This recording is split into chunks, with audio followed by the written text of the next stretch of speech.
Bold and the Beautiful spoilers teased that Katie wasn't necessarily out of love with Bill, but she can't accept forgiveness for his misdeeds. And forgetting everything to give him a second chance is not an easy thing to do. Carter wants Quinn to be part of his life now and in the future. Carter can soon sense how wonderful it is to have such a strong connection with Quinn, something they've been through, and how happy they are about this memorable romantic moment. However, everything seems to be slowly disappearing, or at least subject to a certain decision that causes the quarter arrangement to end indefinitely. Eric believes he's got the one true love of his life, what he missed and almost lost to another man. Somehow, to save the situation and make it better, Eric will most likely make an interesting suggestion about reuniting Eric and bringing Quinn back into the picture. But another character appears will change the final decision about this reunion, or at least affect Eric's mind and feelings to some extent.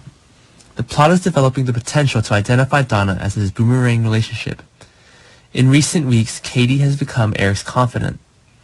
Eric Forster has many stories to tell, but only Katie is the one to hear him confide in many problems in his marriage and his current situation with his wife. That's why also Katie and Eric to see each other often. They've become closer ever since.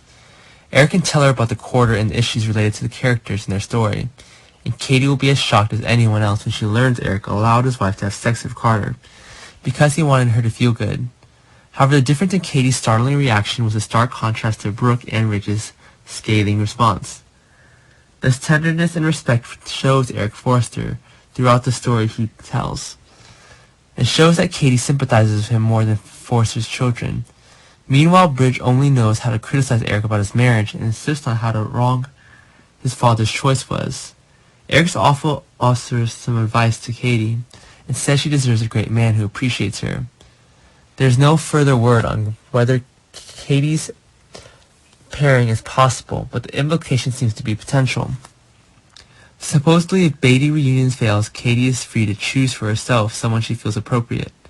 Carter and Eric are longtime friends and colleagues. He was mentored by Eric for the first several years of his career and is considered part of the Forster family. Because of this indispensable presence of all the country's solemn ceremonies and special events, Forster family, Carter's also Ridge's best friend. But Quinn's problem may be the one that causes this beautiful friendship to fall apart.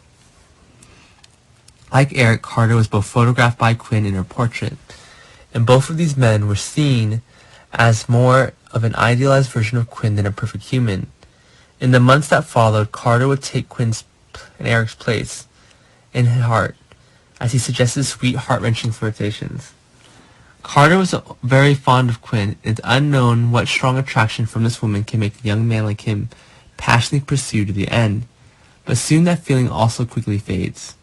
Katie and Carter's fateful meeting was not a pipe dream, and they become a couple if both are single, and when they are most vulnerable is when the comforts and encouragements that foster another relationship are open to change, and fill the void or at least ease the pain in their hearts.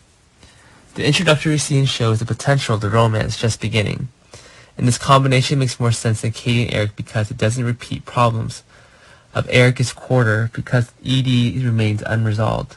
So Katie and Carter make it clear that they get along well for the right reasons. The duo will also create storylines related to the issues surrounding it to develop together.